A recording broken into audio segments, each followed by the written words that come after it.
బీసీల హక్కుల సాధన కోసం బీసీవై పార్టీ అధినేత బోడే రామచంద్ర యాదవ్ చేపట్టిన బీసీ ధర్మదీక్ష 3వ రోజు తీవ్ర ఉద్రిక్తతకు దారితీస్తుంది. 3 రోజులుగా నిరాహారంగా ఉన్న ఆయన ఆరోగ్యం విషమిస్తుందని వైద్యులు ప్రకటించడంతో ఇప్పటికే ఆందోళనతో ఉన్న బీసీవై శ్రేణులు కొందరు వ్యక్తులు రెచ్చగొట్టడంతో పరిస్థితి ఒక్కసారిగా అదుపు తప్పింది. దీక్షను భగ్నం చేయాలని ప్రయత్నిస్తే పరిణామాలు తీవ్రంగా ఉంటాయని హెచ్చరించారు. తమ అధినేత ప్రకటించిన న్యాయపరమైన డిమాండ్లను తక్షణమే అమలు చేయాలంటున్న బీసీవై కార్యకర్తలతో మా ప్రతినిధి లిఖిత ఫేస్ టు ఫేస్. బీసీల నాణ్యమైన హక్కుల కోసం బీసీవై పార్టీ అధ్యక్షులు బోడే రామచంద్ర యాదవ్ కూడా ఆమరణ నిరాహార దీక్ష అయితే చేస్తున్నారు.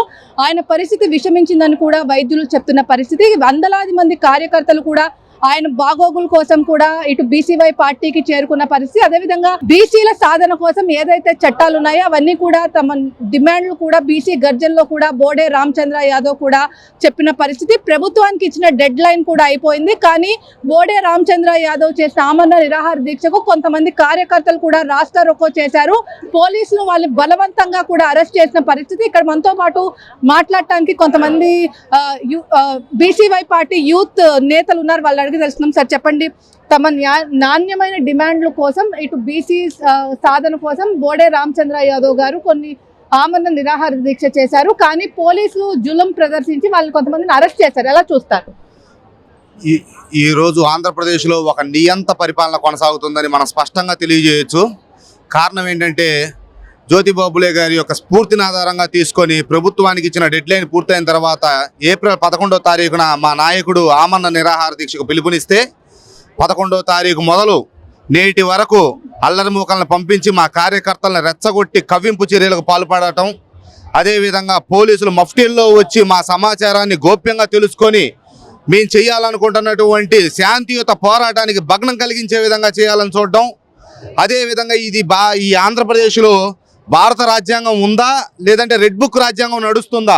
ఈ మంగళగిరిలో ఈ రాజధాని నడిబొడ్డులో ఈ విధంగా పోలీసులు వాళ్ళ యొక్క పోలీసిజాన్ని చూపించుకోవడం కోసం స్త్రీలు, మహిళలు, కార్యకర్తలు, పిల్లలు అనే వాళ్ళతో సంబంధం లేకుండా ఇష్టానుసారంగా గాయాలు చేసి రక్త మడుగులో మా కార్యకర్తలను పడవేసి మమ్మల్ని రోడ్డు మీద ఈడ్చుకుంటూ వెళ్తూ వాళ్ళ ప్రైవేటు వాహనాలే పోలీసు వాహనాలు అయితే తెలుస్తాయని ప్రైవేటు వాహనాల్లో మా కార్యకర్తలను తీసుకొని వెళ్ళి ఎంత ప్రయత్నిస్తే ఎంత వీలైతే అంత ఈ బోడే రామచంద్ర యాదవ్ గారు తీసుకున్నటువంటి ఉద్యమానికి భంగం కలిగించాలని చేస్తున్నటువంటి ఈ పాత్ర ఏదైతే ఉందో ఈ ప్రభుత్వం సిగ్గుతో తలదించుకోవాల్సిన పరిస్థితి. బీసీల పేరు చెప్పుకొని బీసీల వెన్నుముక అని చెప్పేసి ఈ ప్రభుత్వం ఎంత ప్రగల్భాలు పలికిందో ఈ రోజు బీసీలని వెన్ను విరిచే విధంగా అంత దౌర్భాగ్య స్థితికి దిగజారిందనే విషయం అయితే స్పష్టంగా అర్థమవుతుంది. ఆంధ్రప్రదేశ్లో ఉన్న బీసీ, ఎస్సీ, ఎస్టీ మైనార్టీ ప్రజలందరూ కూడా ఈ రోజు ఉన్న పరిస్థితి అయితే. అదేవిధంగా బోడే రామచంద్ర యాదవ్ గారి పరిస్థితి కూడా విషమించిన పరిస్థితి మనం చూస్తాం. అదేవిధంగా పోలీసులు ఆయన అరెస్ట్ చేసి హాస్పిటల్కి తరలిస్తారు. దీన్ని ఎలా చూస్తారు మీరు? శాంతియుతంగా ప్రజాస్వామ్యబద్ధంగా ప్రజల కోసం పోరాడేటువంటి ఒక నాయకుడు జీవించే హక్కు ఈ రాష్ట్రంలో లేదు అనేది ఈ నియంత పరిపాలనలో మనకు స్పష్టంగా అర్థమవుతుంది. ఫిబ్రవరి 22వ తారీఖు 2026వ సంవత్సరంన బోడే రామచంద్ర యాదవ్ గారు బీసీ సింహగర్జన పేరుతో రాష్ట్రంలో ఉన్నటువంటి బీసీల యొక్క హక్కుల కోసం, బీసీ, ఎస్సీ, ఎస్టీ మైనార్టీల యొక్క పురోభివృద్ధి కోసం ఎంతో వ్యయ ప్రయాసాలకు గురయ్యి బీసీ సింహగర్జన అనే ప్రోగ్రామ్ను ఆర్గనైజ్ చేస్తే నాగార్జున యూనివర్సిటీ ఎదురున్నటువంటి ప్రాంగణంలో దాన్ని అడ్డుకోవడం కోసం ఈ నియంత పరిపాలన, ఈ వెన్నుపోటు ముఖ్యమంత్రి అడుగడుగున ప్రయత్నిస్తూనే ఉన్నాడు. అలాగే ఈ బోడే రామచంద్ర యాదవ్ గారు పిలుపునిచ్చిన విధంగా 31 మార్చి వరకు అల్టిమేటం జారీ చేస్తున్నారు, డెడ్ లైను. ఈ గ్యాప్లో మేము కలెక్టర్లకు రిప్రజెంటేషన్స్ ఇవ్వడం జరిగింది. జిల్లా స్థాయిలో రిలే నిరాహార దీక్షలు నిర్వహించడం జరిగింది. అయినప్పటికీ కూడా ఈ ప్రభుత్వంలో ఏమాత్రం చలనం లేదు. కారణం ఇవి 100 రోజుల్లో పరిపాలనలోకి వచ్చిన 100 రోజుల్లో మేము అమలు చేస్తామని చెప్పినటువంటి ఈ దొంగ ప్రభుత్వం 2 సంవత్సరాలైనా సరే మీనమేషాలు లెక్కిస్తూ బీసీలను కళ్ళబొల్లి మాటలతో మభ్యపుచ్చాలని చేస్తున్నటువంటి ఈ కుట్రపూరితమైన చర్యకి బీసీలందరూ కూడా తిరగబడుతున్నారన్న విషయం గమనించి బోడే రామచంద్ర యాదవ్ గారు ఏదైతే ఈ ఆమరణ నిరాహార దీక్ష పూనుకున్నారో ప్రాణం చావో రేవో బీసీలకు ఇచ్చినటువంటి వాగ్దానాన్ని ప్రభుత్వం మెడలు ఉంచైనా సాధించాలి. నా బీసీ బిడ్డలు భావితరాలు భవిష్యత్తులో స్వేచ్ఛావాయువుని పీల్చుకొని గర్వంగా ఆర్థిక, సామాజిక అసమానతలకు భేదాభిప్రాయాలు లేకుండా అందరితో సమానంగా ఉండే విధంగా ప్రయత్నం జరగాలనే ఉద్దేశంతో తీసుకున్నటువంటి ఈ చావో రేవో లాంటి ప్రయత్నాన్ని భగ్నం చేయడం కోసం నిత్యం పోరాడుతూనే ఉంది ఈ ప్రభుత్వం. ఇది మీరు ఒక బోడే రామచంద్ర యాదవ్ గారు తీసుకున్నటువంటి ఒక పిలుపు, అది బోడే రామచంద్ర యాదవ్ గారిది ఒక్కటల్లే కాదు, 3.5 కోట్ల ఆంధ్ర ప్రజల యొక్క గుండె చప్పుడు. ఈ 3.5 కోట్ల మంది ప్రజలు కూడా ఈ రోజు ఏదైతే గనక మీరు కవ్వింపు చర్యలకు ఒక్క సెకండ్ గనక బోడే రామచంద్ర యాదవ్ గారు గనక మీరు ఆగండి అని గనక చెయ్యెత్తకపోయి ఉన్నట్లయితే ఈ రోజు రాష్ట్రం రావణ కాష్టం లాగా మారే పరిస్థితి కూడా నెలకొని ఉంది. అది కూడా గమనించే ఉన్నారు. అయినప్పటికీ కూడా ఈ మీనమేషాలు లెక్కించే వైఖరి నుండి బయటికి రండి. బోడే రామచంద్ర యాదవ్ గారికి ఉన్న పలంగా నిమ్మరసం ఇచ్చి ఈ నిరాహార దీక్ష నుండి విరమింపజేసే విధంగా అత్యవసరంగా క్యాబినెట్ మీటింగ్ పెట్టి ఒక టైం లైన్ పెట్టి ఈ టైంలోగా మేము ఇచ్చిన హామీలన్నీ నెరవేరుస్తామని వచ్చి బోడే రామచంద్ర గారికి క్షమాపణ చెప్పి వెళ్ళాలి ఈ ప్రభుత్వం. లేని పక్షంలో బీసీల యొక్క సెగకి మీరు చరిత్రహీనులుగా మిగిలిపోతారన్న విషయం అయితే స్పష్టంగా అర్థమవుతుంది. ఇక్కడ మనతో మాట్లాడటానికి మహిళా నేతలు ఉన్నారు. మేడం చెప్పండి, గత 3 రోజులుగా శాంతియుతంగా సార్ నిరాహార దీక్ష చేస్తున్నారు. ఇవాళ మహిళలను కూడా చూడకుండా పోలీసులు ఇష్టానుసారంగా ప్రయత్నిస్తున్న పరిస్థితి ఎలా చూస్తారు? మా పోలీస్ డిపార్ట్మెంట్ అనేది ప్రజల్ని కాపాడలే కానీ భక్షించకూడదు. మెయిన్ సిగ్గు శరం ఏమాత్రం అనేది ఉంటే పోలీస్ డిపార్ట్మెంట్కి శాంతియుతంగా మనము సామరహస్య దీక్ష చేసినప్పుడు వాళ్ళు కూడా సామరహస్యంగా ఉండాలి. రెచ్చగొట్టి మమ్మల్ని మహా అంటే ఒక 20-30 మందిని తీసుకుని వెళ్ళారు. ఏం చేస్తారు వాళ్ళు తీసుకుని వెళ్ళి? ఇంకా 100 మంది తయారవుతాం మేము, అప్పుడు ఇంకా బలంగా ఉంటుంది దీక్ష. అప్పుడు ఏం చేస్తారు వాళ్ళు? మేము అడగతా ఉండేది వాళ్ళు ఇచ్చిన వాగ్దానాలు నెరవేర్చమనే కదా అడుగుతున్నామా. మేమేమి ఇంక దౌర్జన్యంగా మేమేమి అడగట్లేదు కదా. అలాంటప్పుడు ఇంతకన్నా ఇంకెంత సామరహస్యంగా చేయాలి దీక్ష? నువ్వు ఇచ్చిన హామీలు నెరవేర్చమని ఆడోళ్ళు మగోళ్ళు అందరూ వచ్చి ఈదుల్లో కూర్చొని దండాలు చేయాలనా? ఆమరణ నిరాహార దీక్ష చేయాలనా? అంటే అడిగే వాళ్ళు లేరనేసా? ప్రభుత్వం వచ్చి 2 ఏళ్ళు దాటేస్తుంది, మరి ఇప్పటి వరకు ఎందుకు చేయలేదు? సీఎం చంద్రబాబు నాయుడికి సిగ్గు సరం ఏమాత్రం ఉంటే కిందికి దిగి రావాలా, వచ్చి కనీసము బీసీలకు అమలు చేయాల్సిన చట్టాలు కూడా ఎందుకు చేయట్లేదు? ఈరోజు ఎంతమంది ఎంత ఇబ్బంది పడుతున్నాడు ఆయనకి తెలుసా?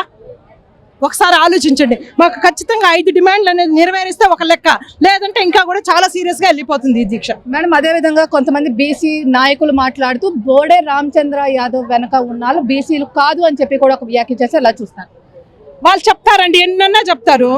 మేముండేది అగ్రస్థాయిలో ఉన్నాము, 50% పైనే ఉన్నాము. అన్ని కులాలు జాతులు మతాలు అన్ని కలుపుకొని పోతున్నాం. మేము బీసీల్లో పుట్టాం కాబట్టి బీసీలు మనం చెప్పుకుంటున్నాం. కానీ భారత చైతన్య యువజన పార్టీ అంటే దాంతో ఏంటి ఫుల్ మీనింగ్ తెలుసా వాళ్ళకి?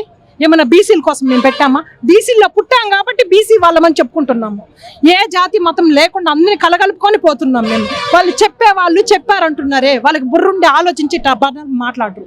మెయిన్ వచ్చి ఏ క్యాస్ట్ లేకుండా మనకి రెడ్లైనా సరే లేకపోతే నాయుళ్ళు అయినా సరే అందరూ ఆహ్వానితులు అనేసి మన బోడే రామచంద్ర యాదవ్ గారు చెప్తున్నారు. మా న్యాయ పోరాటం మేమైతే చేస్తాము. వాళ్ళు ఎన్నన్నా చెప్పిన ఏ బురదన్నా ఏని మేమైతే ఆపేది లేదు. మాకు న్యాయ పోరాటం కావాలి. మా 5 డిమాండ్లు ఓకే చేస్తే మేము సామరస్యంగా వదిలేస్తాం. మేడం అదేవిధంగా గత ప్రభుత్వం కానీ ఇప్పుడున్న ప్రభుత్వం కానీ బీసీలను ఓట్ బ్యాంక్ గానే వాడుకుంటున్నారు తప్ప ఏది లేదని చెప్పి కూడా ఒక ప్రధానమైన డిమాండ్ ఉంది. ఎలా చూస్తారు? నిజమే అంటారా? అది నిజమండి, అది నిజము. వాళ్ళంటే వాళ్ళకి 7 ఆకులు ఎగమేసి వచ్చినారు టీడీపీ వాళ్ళు. వీళ్ళ మీద వాళ్ళు, వాళ్ళ మీద వీళ్ళు. 17% ఉన్నారా? లెక్కలు నాకు కరెక్ట్గా తెలియదు. కానీ 2 మాత్రమే ఉండాలి, మిగతా ఏ కులాలు రాకూడదా? అంటే మీరే రాజ్య పరిపాలన, కుటుంబ పరిపాలన ఇలాంటివి చేయాలనా? అంటే మాకెవరికి అవకాశం ఇవ్వరా? లేక ఒకళ్ళు బీసీల్లో ఒకళ్ళు ముందుకు వస్తే ఆయనకి సపోర్ట్గా నిలబడితే లేనిపోనివన్నీ చెప్పి అలిగేషన్స్ పెట్టి మమ్మల్ని డైవర్ట్ చేయాలని చూస్తున్నారు. కానీ అవంతా జరగదు. కానీ ఉండేది వచ్చి ఇక్కడ 139 పైనే ఉన్నాయి. అందరూ బడుగు వాళ్ళు వీళ్ళు అన్ని కలుపుకుంటే కూడా అగ్రస్థాయిలో ఉండేది మేమే. కాబట్టి మా న్యాయ పోరాటం అయితే ఆగదు. ఖచ్చితంగా మాకు న్యాయం జరగాల. 5 డిమాండ్లు నెరవేర్చినారంటే ఒక లెక్క, లేకపోతే ఇంకొక లెక్క. మేడం అదేవిధంగా బీసీల వెన్నుముక్క పార్టీగా టీడీపీ ఉంది అని చెప్పి కూడా బీసీ మంత్రులందరూ కూడా చెప్తున్నారు. దీన్ని ఎలా చూస్తారు? అంటే వాళ్ళకి న్యాయం జరుగుతుంది, వాళ్ళకి హోదా ఇచ్చారు కాబట్టి 1-2 చెప్పుకుంటున్నారు. మిగతా వాళ్ళ పరిస్థితి ఏంటి? నేనున్నా ఫస్ట్ నాకు సమాధానం చెప్పండి.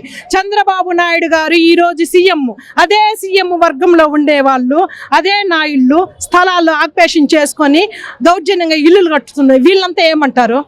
అంటే దౌర్జన్యాలు చేసేది వాళ్ళోళ్ళు, బాధలు పడుతుండేది మేము. మాకు అగ్రకులంలో పై స్థాయి ఎక్కడిచ్చారు? మాకు ఎక్కడ ఇయ్యలేదు. వాళ్ళు చెప్పుకుంటున్నారంటే మేం చెప్పాలి. అది మాకు మంచి స్థానం ఇచ్చారు, బీసీలను అగ్రస్థాయిలో పెట్టారని మేం చెప్పాలి. ఆయన చెప్పుకుంటే కుదరదు. ఇక్కడ మనతో పాటు మరికొంతమంది కార్యకర్తలు ఉన్నారు. సార్ చెప్పండి, శాంతియుతంగా బోడే రామచంద్ర యాదవ్ గారు ఆమరణ నిరాహార దీక్ష చేస్తున్నారు.